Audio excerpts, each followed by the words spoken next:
Tag, ich bin's wieder, euer Depp, und ich bin hier mit einem weiteren Hand-Showdown-Video. Diesmal ein paar Tipps und Tricks für alle Anfänger, die vielleicht mit Hand-Showdown gerade erst angefangen haben und noch nicht so recht wissen, wo sie hingehen sollen, was sie machen sollen, was sie beachten sollen. In dem Video geht es auch um Loadouts, um etwaige Spielweisen, was muss man beachten, was ist der Unterschied zwischen den ganzen Waffen überhaupt, was heißt denn kleine Munition, mittlere Munition oder große Munition oder auch Langammo oftmals genannt oder Schrotflinten. Spezialwaffen. Was ist gut? Was soll ich nehmen? Was sind die Vorteile? Was sind die Nachteile? Wenn euch das alles interessiert, dann bleibt dran. Wir legen sofort los. Und wenn ihr neu auf meinem Kanal seid, dann haut einfach mal auf den Abo-Button drauf, damit ihr keine Videos mehr verpasst. Es gibt hier auch Gameplay-Videos. Und solltet ihr irgendwelche Anmerkungen haben zu den Tipps, die ich gegeben habe, seid ihr der gleichen Meinung? Seid ihr dagegen? Sind die Tipps gut? Würdet ihr das anders machen? Haut in die Kommentare. Einfach mal schön viel Liebe da lassen. Denkt dann immer schön lieb und freundlich sein. Und jetzt gehen wir auch direkt zum ersten Punkt, nämlich dem Loadout.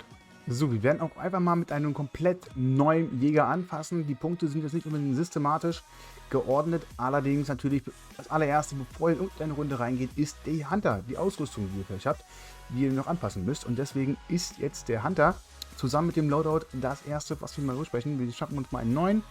Wir nehmen uns einfach mal die liebe Mord Pit. Stufe 2 Jäger ihrerseits hatte auch schon 2 Perks, typisch für Stufe 2 Jäger, und zwar Lux und Doktor.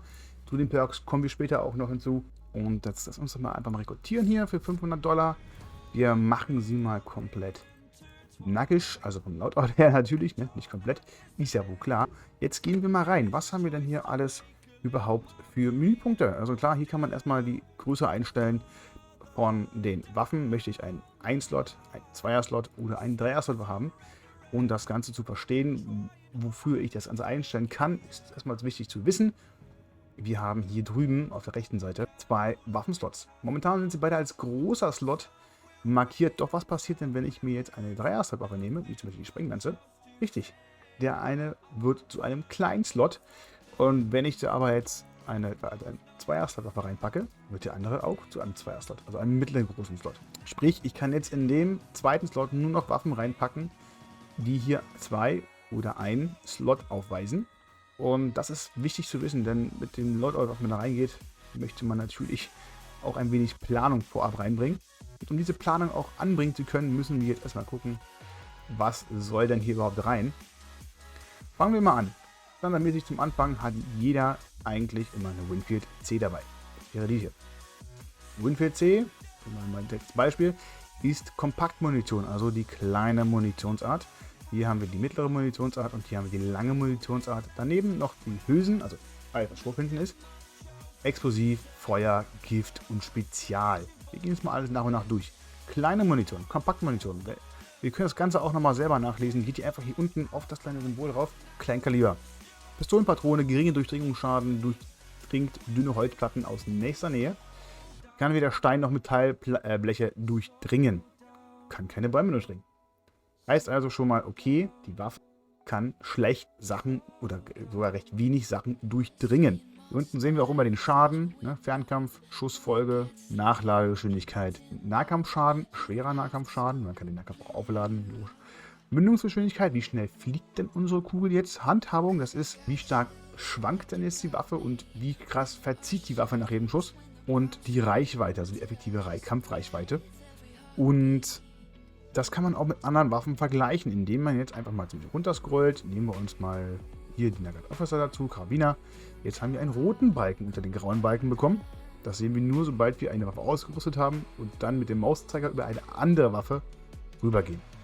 Der rote Balken zeigt jetzt die Werte der zweiten Waffe an. Und da sehen wir schon im Fernkampf 104, also 6 Schaden weniger.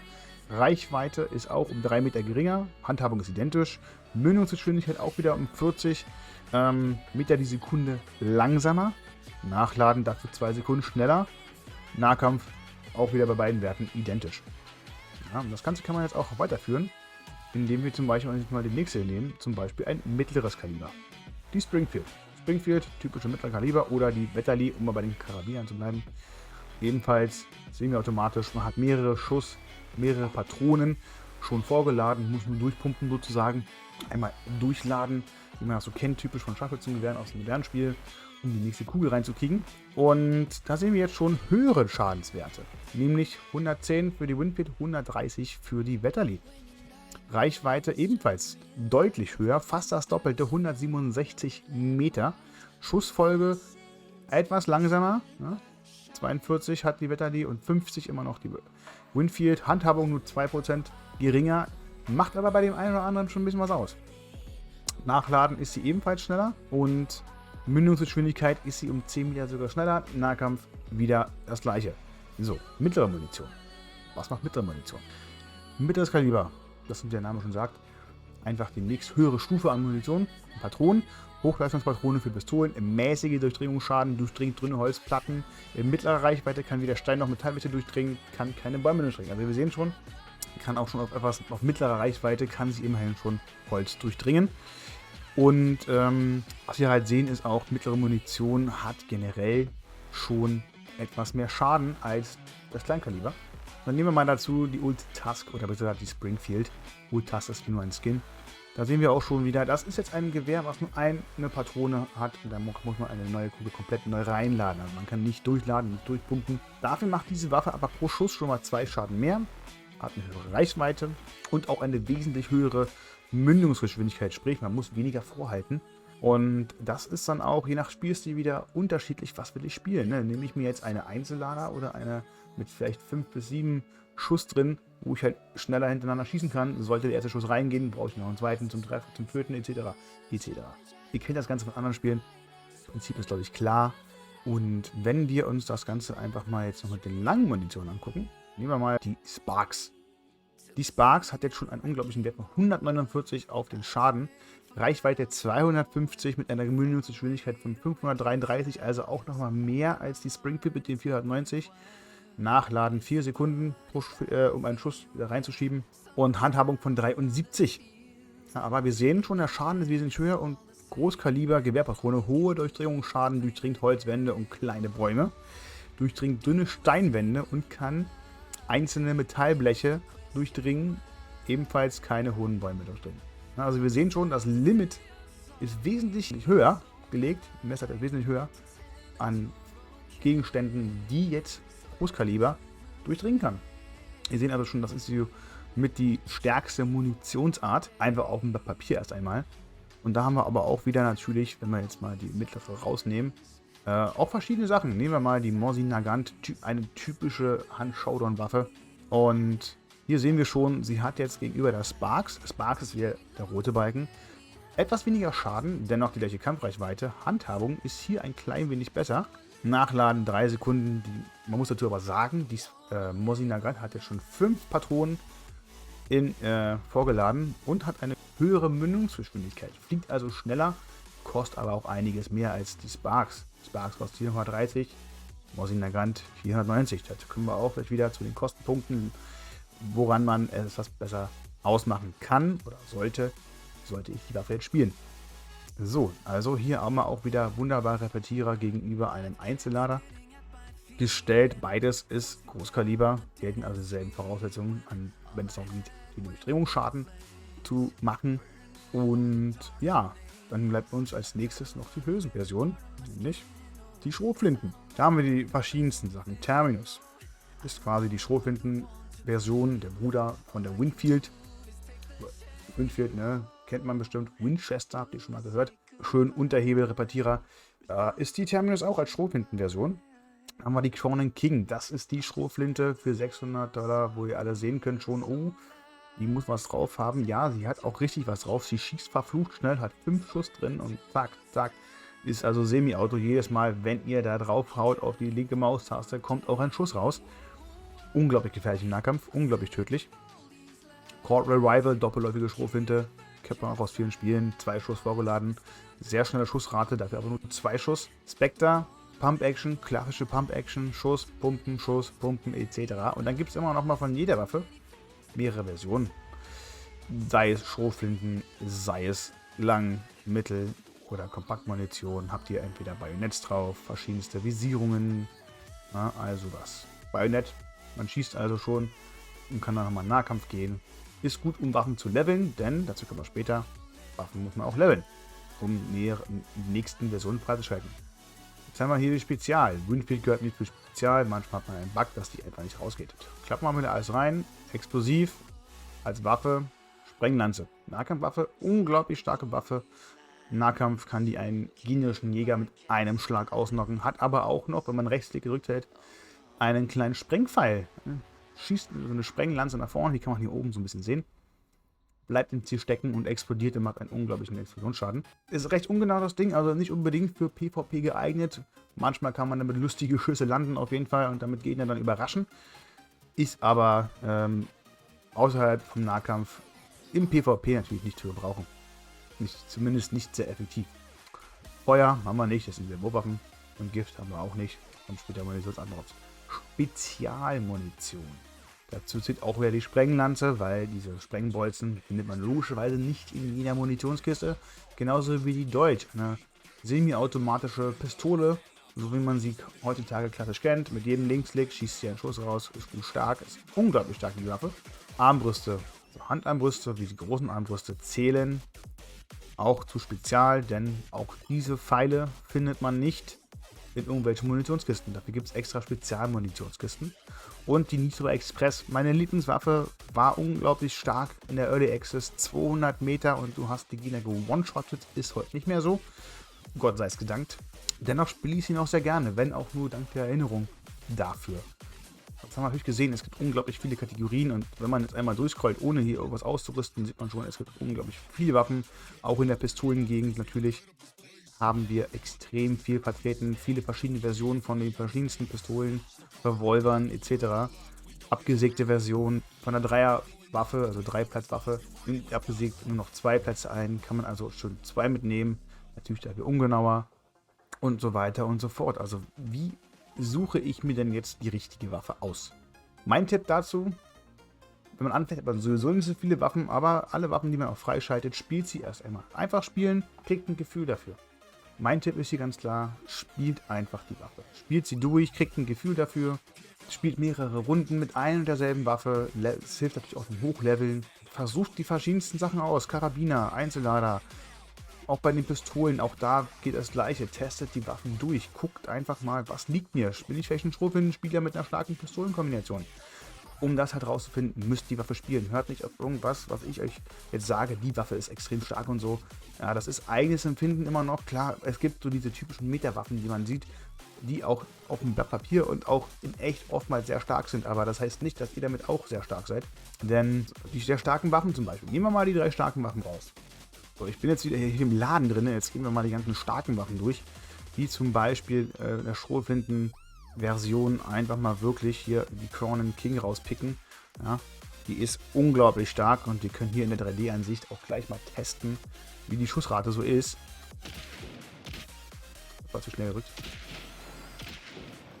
So, ihr seht schon, das ist die Schussrate von der Cronen King. Die Cronen King wird in der Schrotflinten-Abteilung unglaublich stark. Dann kann man hier, ich habe es noch nicht freigeschalten, die Mosin Nagant Automat. Die einzige vollautomatische Waffe. Das Ganze sieht dann so aus. Ja. Das Ding rotzt euch die Gegner im Nahkampf nur so weg.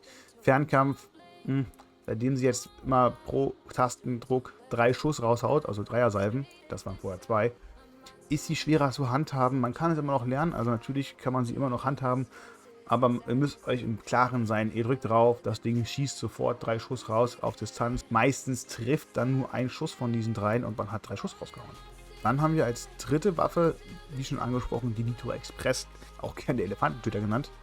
Ja, auch doppelläufige Schrotflinte, zieht aber nach jedem Schuss unglaublich nach oben. Also so schnell wie ich hier gerade drücke, macht keinen Sinn, weil der geht jetzt weiter, der geht garantiert in die Luft. Könnt ihr nicht gegenhalten. Aber wenn man schießt, nachzielt und nochmal schießt, ne, der Schuss, den merkt der Gegner. Auf jeden Fall. Guckt euch diesen Schaden an. 364 Schaden bis zu 250 Meter auf dem Blatt Papier. Ist nicht immer der Fall, das sage ich euch. Aber guckt euch das an. Wahrer Schadenswert eines Schusses, der einen Jäger aus 10 Metern Entfernung im Oberkörper trifft. Das sind 10 Meter Werte. Lasst euch also davon auch nicht irritieren. Ja, das ist also der bestmögliche Schadensoutput. Danach droppt der Schaden ein wenig. Bis hin hier. Können wir jetzt mal durchlesen. Für Schusswaffen die Reichweite in Metern. In der Waffe einen Jäger mit einem Schuss töten. Normalerweise durch einen Kopfschuss. Einige sehr starke Waffen können auch mit einem Treffer auf den Oberkörper töten. Verwertbare Gegenstände. der Bereich, in den der Gegenstand geworfen werden kann. Also klar, die haben auch noch andere Sachen als reine Waffen, zum Beispiel Brandbomben, also Molotovs, Dynamitstangen, Splitterbomben, Dynamitbündel und große Dynamitbündel, Stacheldrahtbomben, also eine Bombe, die wirfst du hin und putsch, überall Stacheldraht. Typische Blitzbombe, es ist ganz klassisch die Blendgranate und so weiter. Hier gibt es jede Menge Sachen, also probiert da gar nicht erst irgendwie jetzt euch ein Set auszusuchen, spielt alles, was irgendwie möglich ist, um ein Gefühl für die Waffe zu kriegen. Und das entscheidet später euer Loadout. Und das Loadout hat nichts damit zu tun, ob es gut ist oder ob es schlecht ist, welches Kaliber ich habe. Kleine Munition hat auch ihre Vorteile gegenüber der langen Munition. Denn, klar, weniger Durchdringung, aber diese kleinen Waffen sind meistens besser in der Handhabung, haben höhere Schussfrequenz, wodurch man dann im Nahkampf wesentlich besser ist, oftmals als gegen eine Mosin. Kleine Mosin, wenn die dich gut trifft, hast du super wenig Leben. Die braucht aber länger zum Durchladen eines Schusses, wie eine Mosin Nagant. Nehmen wir mal direkt das Beispiel, wir nehmen mal eine Winfield. Gucken mal, wie schnell die Winfield schießen kann. So. Das ist die Schussfrequenz einer Winfield. Na, ihr seht schon, schießt recht schnell. Und das ist die Schussfrequenz einer Mosin Nagant. Das ist egal, ob ich jetzt einen Mosin Sniper habe oder eine stinknormale Mosin Nagant. Ihr seht schon, sie lädt wesentlich langsamer durch. Also ihr schafft mit der Winfield gut und gerne 2 Schuss, wo die Mosin nur 1 Schuss macht. Und wenn ihr gut auf den Kopf zielen könnt, hat der Mosin-Spieler verloren. Das hat also nichts damit zu tun, welche Waffe ihr in das Gefecht führt, sondern wie gut ihr die Waffe beherrscht. Jede Waffe hat ihre Vor- und Nachteile, abhängig von der Situation. Wenn ich mit einer Schrotflinte ein Haus stürme, wo ich weiß, der Gegner ist close an der Tür, dann rotze ich den weg. Wo ich mit der Winfield wahrscheinlich immer noch 2 Schuss brauche, obwohl ich auf den Kopf ziele, den Kopf aber nicht treffe. Das ist bei der Schrotflinte ganz anders. Da ist es egal, wo du ihn triffst. Triffst du den volle Möhre auf den Brustkorb, ist er weg. Da kann er nichts machen. Der ist ja weg, der sagt da nichts mehr. All das ist beim Loadout ebenfalls zu beachten. Andere Punkte für euer Loadout sind aber auch die Perks. Was sind Perks? Perks ist das hier unten. Auch Trades genannt. Ja, ihr seht schon, jeder Jäger hat Lux. Reduziert erlittenen Fallschaden um 50% und Doktor verdoppelt die Menge an Gesundheit, die durch Verbandstaschen wiederhergestellt werden. Unglaublich guter Skill. Kann man sich öfter heilen, da das mehr Lebensbalken generiert. Ne? Das sind hier oben. Dazu gibt es lange, also große Lebensbalken, kleine Lebensbalken. 50, 25. Und jedes Mal, wenn ihr zu Boden geht, also ihr sterbt quasi, verliert ihr einen diesen Balken. Deswegen macht es immer Sinn, sich auch mal mit den unterschiedlichen Reihenfolgen von diesen Lebensbalken, ja, und auch die Menge. Seht schon, hier sind es 3 große, hier sind es 2 große und 2 kleine. Damit ein wenig auseinanderzusetzen, denn wenn ich jetzt mit diesem Charakter zu Boden gehe und mein Mate hilft mir wieder auf, ist nur ein kleiner Balken weg. Gehe ich mit diesem Jäger zu Boden, sind sofort 50 Leben weg. Also 150 Leben hat ein Jäger maximal. Und das Ganze mit einer Verbandstasche zu heilen, heilt 50 Leben. Nehme ich jetzt Doktor, heilt doppelt so viel. Also nimmt es diese beiden Balken noch mit. Es gibt natürlich noch unglaublich mehr Trades. Unglaublich viele. Nehmen wir mal ihn hier zum Beispiel, da haben wir Wachsamkeit. Ich kann Fallen in der Schattensicht aufdecken. Wachhund, ich kann länger sprinten. Nekromant, ich kann meine Verbündeten aus der Entfernung aufheben. Opfer dabei 25 meines eigenen Lebens. Es ist ein großer Balken, den ich dabei anzapfe. Immer der letzte, den man hier oben hat. Heilt ja sich wieder automatisch. Schlange, ich kann Risse, also diese Clues, diese Hinweise, die ihr auf dem Boden findet, kann ich aus der Entfernung aufnehmen. Genauso wie das Kopfgeld. Wenn ein Monster liegt und die Gegner sind im Gebäude, kann ich es mir durch die Wand holen und habe dann das Bounty. Weitwurf ist klar, ich kann weiter werfen, also alles, was werfbar ist. Und Alligatorbeine, ich kann mich schneller und mit weniger Lärm zu verursachen durch Wasser bewegen. Das sind jetzt hier zum Beispiel alles Könner, so ein bisschen. Also Alligatorbeine durch Wasser. Da ist egal, was ein Nordort ich habe. Ich kann durch Wasser rennen, wie ich will. Weitwurf, ich habe immer irgendwas zu werfen dabei. Ja, ist auch universal, genau wie das hier. Unabhängig von Loadout. Alle Sachen, die ich habe. Es gibt aber auch waffenspezifische Loadouts. Zum Beispiel, ich kann mit einer Schrotflinte, wenn ich eine Pump-Action dabei habe, immer im Iron Sight bleiben, schießen, durchladen. Normalerweise schießt du, gehst aus der Visierung raus, pumpst durch und gehst dann wieder rein. Mit dem Perk kann ich dann aber auf den Gegner direkt draufbleiben, pumpe und bin sofort drauf, wenn ich denn den Gegner folgen kann und kann den nächsten Schuss setzen, ohne nochmal nachzuziehen. Das gleiche gibt es für Unterhebelrepetierer, für die normalen Repetierer etc. Das ist dann später auch natürlich etwas, was euer Loadout vorbestimmen kann, denn man möchte natürlich so gut es geht mit diesen Perks spielen. Aber wie gesagt, bis ihr die Perks habt, seid ihr meistens, wenn ihr euch einen kostenlosen Jäger holt, ohne Perks. Und das ist dann egal. Wie kann ich mir jetzt aber für mich feststellen, dass die Waffen oder welche Waffen für mich am besten geeignet sind? Ich würde vorschlagen, ihr baut euch einen Jäger zusammen. So wie ihr ihn spielen wollt. Dann habe ich dann noch eine richtig gute Idee für euch. Zum einen gibt es hier die Trainings-Session. Da seht ihr schon hinter mir, ich mache mal klein. Basis erweitert, Profi. Einfach, normal und schwer. Da spielt man nur gegen NPCs, also nur gegen die Zombies und Monster, die da auf der Karte rumlaufen. Und dafür kriegt ihr sogar Blutmarken. Blutmarken sind eine Währung, mit der ihr euch dann legendäre Skins für Jäger und Waffen holen könnt. Und da kriegt ihr sogar eine ganze Menge. Aber was ich damit sagen will, ist, in diesen Leveln könnt ihr die Loadouts schon mal testen. Wie verhalten sich die Waffen? Ja, ihr könnt euch darin auch warm spielen. Also das Loadout, was ihr mit dem Jäger ausgesucht habt, nehmt ihr auch in diese Testlevel mit rein. Sprich, ich möchte unbedingt mal den Nitro Express, weil der Depp hat davon gesprochen, die ist seine Lieblingswaffe, die ist super stark. Ich will die mal testen. Wie verhält die? Ist TT wirklich so krass nach oben? Kann ich das vielleicht handeln, obwohl er sagt, das geht nicht? Doppelschuss hintereinander so schnell. Mal gucken. Nehmt euch den Nitro Express mit, wenn ihr sie freigeschaltet habt, und geht einfach mal in ein Level rein und schießt ein paar Zombies weg. Das könnt ihr mit allen Waffen machen. Jedes Loadout. Wie weit kann ich Sachen werfen mit Weite auf einmal? Also ein Gefühl dafür kriegen, wie sind auch die Perks funktionieren und so weiter und so fort. Ihr seid immer auf demselben Spot. Und damit kann man die Karten nicht wirklich lernen. Damit kommen wir aber zum nächsten Punkt. Lerne die Karte. Oder die Karten. Es gibt ja mittlerweile 2 und bald auch schon 3. Und dafür haben wir das Feld Prüfungen. Dazu gehe ich gleich näher ein. Aber Kartenlernen ist essentiell, denn bei Hunt Showdown, wer schon mal Videos gesehen hat, oder wenn ihr schon mal gespielt habt, schon mal reingeschaut habt, ihr werdet sehen, wirklich, es ist ungelogen, es ist nicht übertrieben, an jeder Ecke, an jedem Winkel kann ein Jäger, ein Hunter sitzen und euch wegholen. Deswegen ist es wichtig zu wissen, was sind so die prägnanten Spots, wo könnte er langgelaufen sein. Ich habe vorhin Schüsse im Norden gehört, da gehe ich auch gerade hin. Wo könnte ich ihm über den Weg laufen ungefähr und wenn er mir vielleicht sogar entgegenkommt oder langsamer läuft als ich, wo könnte er gerade hocken? Also ein Auge dafür kriegen. Dazu muss man sich auch erstmal an diese ganze Vielfalt an Büschen und Bäumen gewöhnen. Und das kann man am besten bei Prüfungen, indem man die Karten einfach abläuft, ohne wirklich Spieler zu haben.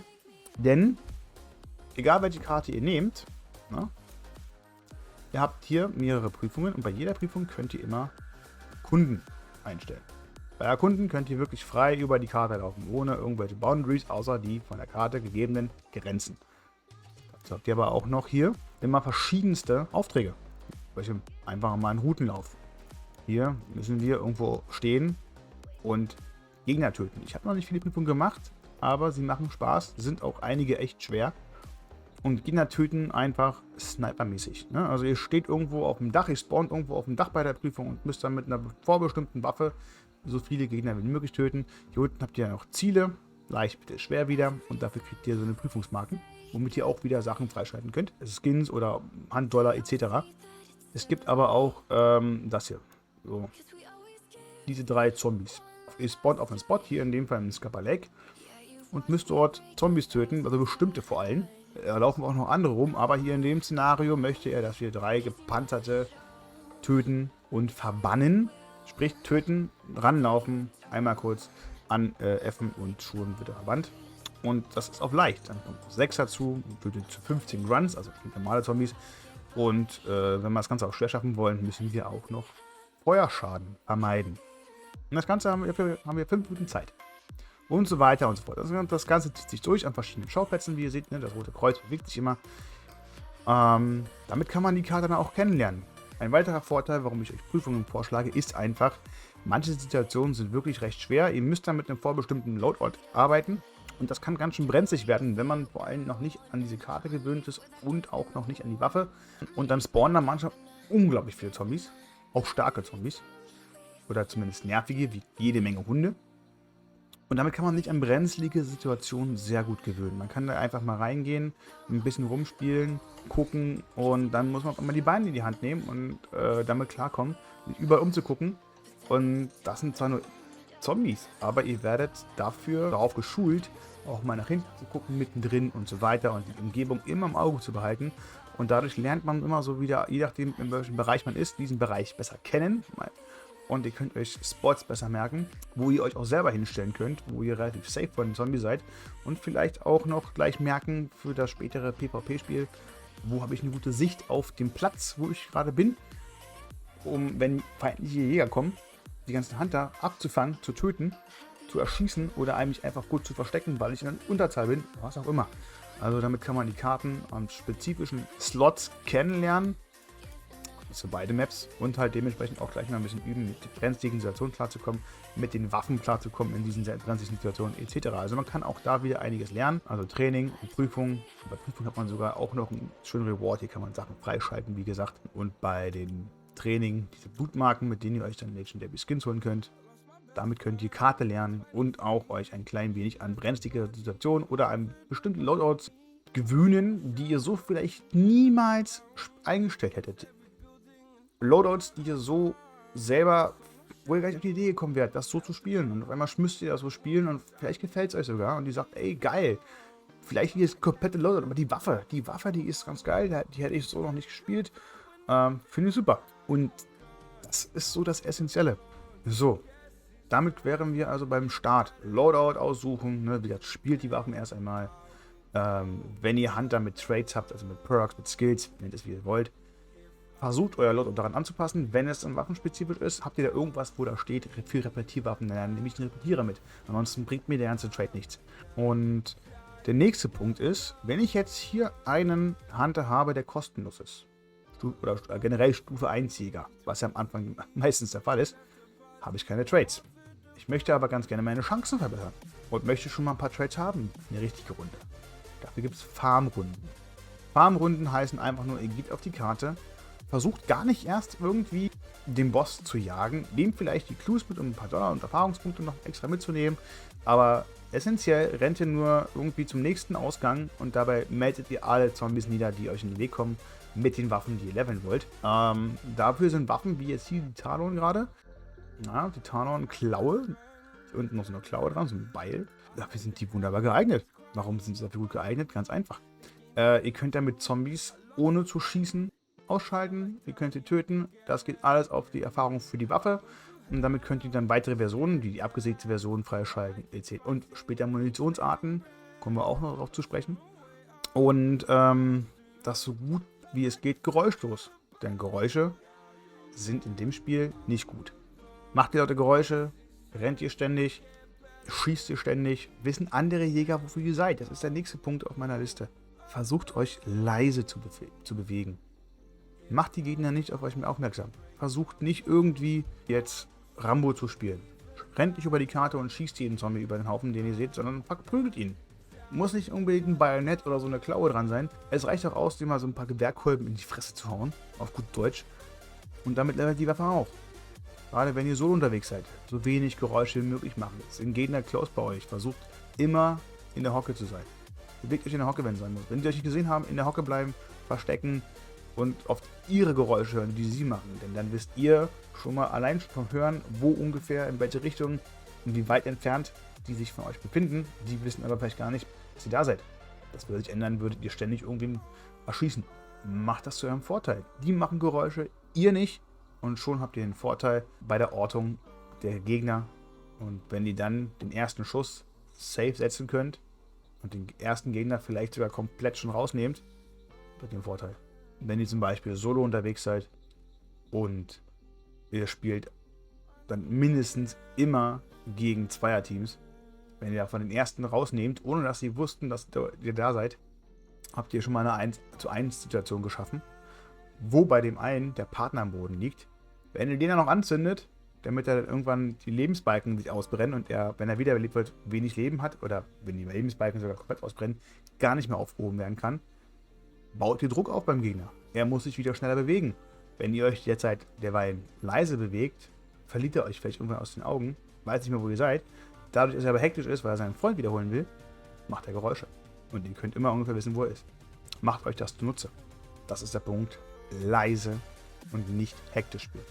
Einen wichtigen Punkt, den ich hier auch noch ansprechen möchte, ist die Gear 4. Habt keine Gear 4. Gear 4 ist einfach die Verlustangst von eurem Loadout. Na, ihr habt eine gute Waffe dabei. Ihr schnappt euch jetzt meinetwegen eine schön teure Nitro für $1000. Dazu noch eine Uppercut. Ja, Uppercut, eine unglaublich starke Waffe. Hier ist sie. Kostet auch $275. Na, ihr seht schon, eine Langkaliber-Pistole, ein Revolver. Und das natürlich allein schon die Uppercut mit der Nitro, $1300. Und ihr werdet merken, man kriegt nicht so viel Dollar in diesem Spiel, wenn man nicht wirklich oft Bounties holt. Dann möchte man das natürlich nicht verlieren. Aber es bringt euch nichts. Es bringt euch absolut gar nichts, diese Waffen im Inventar zu haben oder sie kaufen zu können und sie dann nie zu spielen. Dann braucht ihr sie nicht freischalten. Denn ein wichtiger Punkt ist, je besser das Loadout, desto höher eure Chancen. Nutzt diese Chancen. Und das könnt ihr halt nur, indem ihr die Waffen nehmt. Spielt meinetwegen zuerst wieder ein paar Trainingsmissionen, wo ihr die Waffe nochmal lernen könnt, euch warm spielen könnt, euch warm schießen könnt, euch daran zu gewöhnen. Und dann bestreitet auch Matches mit diesen Waffen, mit diesem teuren Loadout. Denn nur so könnt ihr daraus den besten Nutzen ziehen. Geht nicht immer mit den billigen Waffen rein, wie in der Winfield. Versteht mich nicht falsch. Eine Winfield ist unglaublich stark. Eine Winfield kann unglaublich stark sein. Der Vorteil einfach, und dazu kommen wir gleich wieder zum Loadout, aber wenn ihr dann doch eine Mosin mitnehmen könnt, die immerhin noch $490 kostet, mit Langmunition, auch 5 Schuss drin, hohe Reichweite, sehr genau, gut zu handhaben, dann nehmt doch die mit. Weil wenn ihr den Gegner dann auch schon auf weiten Distanzen seht und gut schießen könnt damit, werdet ihr diesen Winfield-Spieler outplayen. Deswegen keine Gear 4. Nehmt, was ihr habt, geht rein, denkt nicht an den Verlust, denkt immer an den Sieg, macht das Beste daraus, habt Spaß mit den Waffen, das ist ganz wichtig. Spaß damit. Wenn ihr sie verliert, so what, kauft ihr euch irgendwann nochmal neu. Und dann noch der letzte Punkt. Was, wenn ich jetzt den Boss gelegt habe? Ich habe die Gegner, die mich vielleicht eingekreist haben, erledigt, oder konnte ihnen entkommen. Beziehungsweise es kam vielleicht auch keiner. Und ich kann mir das Bounty ganz in Ruhe schnappen und dann ab zum Ausgang. Ich gucke also auf die Karte, wo ist der nächste Ausgang und lauf los. Nehmt nicht immer den direktesten Ausgang. Es gibt Situationen, da macht das Sinn. Da ist zum Beispiel der Compound, das Gebäude, wo der Gegner war, der Boss war, direkt daneben. Das ist wirklich so ein Stück auf der Karte nur, also direkt dahinter. Ich laufe 50 Meter, bin draußen, gefühlt. Das geht noch. Aber wenn das schon etwas weiter weg ist und ich habe ewig lang keinen Gegner gehört, nicht gesehen, ich wurde nicht eingekreist in meinem Gebäude, während ich darauf warte, dass mein Boss verbannt wird, ist die Wahrscheinlichkeit hoch, dass wir euch vielleicht auf dem Weg abfangen wollen. Dass sie sich an euch vorbeigeschlichen haben, Richtung Ausgang, wo ihr vielleicht hin wollt, weil der nächste Ausgang. Und dann warten die da auf euch. Schon rennt in die Gegner rein. Und die können euch in ihrer Schattensicht wunderbar an den Blitzen erkennen, wo ihr gerade langlauft. Auf der Karte seid ihr ebenfalls sichtbar. Das heißt, also sie haben einen guten Vorteil. Ihr müsst die Schattensicht aktivieren und dann könnt ihr orangene Schemen immer über die Karte flitzen sehen. Und dann könnt ihr auch machen, wo die gerade hocken. Das geht aber nur bis zu ungefähr 125 Metern. Das heißt, dann seid ihr auch schon in Schussreichweite für den Gegner. Wenn ihr es vorher nicht macht und der Gegner euch schon auf weiter Strecke sieht, vor 150 Metern, und der hat vielleicht Spark Sniper dabei oder eine Mosin Sniper, die ja 250 Meter Reichweite haben, können die euch ausschalten, noch bevor ihr überhaupt wisst, dass die da sind. Die wussten aber die ganze Zeit, ihr kommt dahin. Deswegen überlegt es euch gut, ob ihr den nächsten direkten Ausgang nehmen wollt. Die Buddies dabei, kann man sich absprechen, ey, wir gehen jetzt dahin, aber vorsichtig, versuchen immer so viel Hindernis wie möglich in der Sicht zu haben und nutzen regelmäßig die Schattensicht, sobald wir näher sind, um Gegner aufzuspüren. Macht aber auch manchmal Sinn, direkt einfach, anstatt gegen Süden, wo ich vielleicht 150 Meter laufen muss, einfach mal nach Norden zu laufen, wo ich 500 Meter laufen muss. Direkt hoch. Damit umgehe ich dieses ganze Katz-und-Maus-Spiel, dass die Gegner einfach schon da unten warten, eventuell. Und dann renne ich nach Norden plötzlich und die Gegner kapieren das zu spät. Oder auch generell, wenn sie es direkt von Anfang an mitkriegen, die holen euch niemals wieder ein, wenn ihr durchsprintet. Klar, auf langer Strecke kann es auch passieren, dass ihr komplett abgeschnitten werdet auf dem Weg zum Ausgang. Wird aber schwieriger für die Gegner. Das ist aber immer abhängig davon, wie ihr die Karte lesen könnt. Das ist auch wieder wichtig, natürlich Spielerfahrung. Das kriegt ihr natürlich nur mit laufendem Gameplay hin, zu wissen oder auch einschätzen zu können, wie oft habe ich Gegner eigentlich in der Entfernung schießen hören, wie lange oder habe ich sie gar nicht gehört. Habe ich sie gar nicht gehört, dann müsst ihr aufpassen. Da müsst ihr aufpassen. Da sind da irgendwelche Spieler unterwegs, die sind leise unterwegs. Und dann ist es natürlich ein extrem hohes Potenzial da, dass sie euch gerade einkreisen wollen oder vielleicht schon irgendwo auf dem Weg, potenziellen Weg, wo ihr vielleicht raus wollt, euch da abschneiden wollen. Und das ist auch mal abhängig davon natürlich, wie lange habe ich jetzt an dem Compound gehockt, wie lange habe ich nichts gehört. Denn sobald ihr den Boss verbannt, sehen ja alle Spieler auf der Karte, wo der Boss war und müssen nicht mehr selber suchen. Das heißt, sobald ihr verbannt, haben die da locker Zeit, dahin zu rennen. Deswegen, sobald ihr den Boss habt, wägt ab. Das ist ganz wichtig. Spielt ein großer Erfahrungswert mit rein. Deswegen vorab, wägt es ab. Rennt nicht immer gleich blind links Richtung nächstgelegenen Ausgang, sondern überlegt, was habe ich die ganze Zeit über gehört. Als ich auf dem Weg zum Boss war, allein schon auf der Suche nach dem Boss war, die ganzen Clues zusammenzusammeln, habe ich da schon Schüsse gehört, Kämpfe mitbekommen, was nach Kampf klang. Dann habe ich vielleicht mal aus der Entfernung was gesehen sogar, eine Explosion oder sowas. Die hört man dann meistens auch. Oder habe ich gar nichts gehört. Ich bin aber schon seit 20 Minuten unterwegs. Das sind so Sachen, das müsst ihr alles bedenken, um nicht einfach blind rauszulaufen und erschossen zu werden. Das waren soweit meine ganzen Tipps und Tricks jetzt zum Anfang für den Start für dich, dass du mit Hand anfangen kannst. Das war ein klein wenig wild durcheinander. Das liegt daran, dass ich natürlich mit den Basics angefangen habe, mich dann an den höheren Sachen orientiert habe. Und deswegen hat natürlich eines der höheren wieder auf die Basics zugegriffen und dementsprechend ging es ein klein wenig hin und her. Ich hoffe, ihr habt es dennoch verstanden. Wenn euch das Video gefallen hat, lasst gerne ein Like da. Denkt dran, drückt auf den Abo-Button, schaut euch ein paar Gameplay-Videos an, verpasst keines meiner Videos mehr und haut mal in die Kommentare, hat es euch gefallen, hat es euch geholfen, habt ihr noch irgendwelche Anmerkungen, habt ihr selber irgendwelche Tipps, die ihr vielleicht noch verraten wollt. Und wenn ihr einfach mal mich live sehen wollt, kommt mal auf Twitch rauf, würde mich richtig überfreuen. Haut mal in die Chat rein. Hallo Dab, da bin ich. Schönen guten Tag. Oder schaut einfach mal hier in die Playlist rein, die ich euch hier verlinken werde, um mal ein klein wenig Hand-Showdown-Gameplay zu sehen. Ist chaotisch, ist lustig, macht Spaß. Schaut rein. Lasst es euch gefallen. Vielleicht nehmt ihr daraus auch noch ein paar Tipps mit. Und ich bin raus. Danke fürs Einschalten und ciao mit V.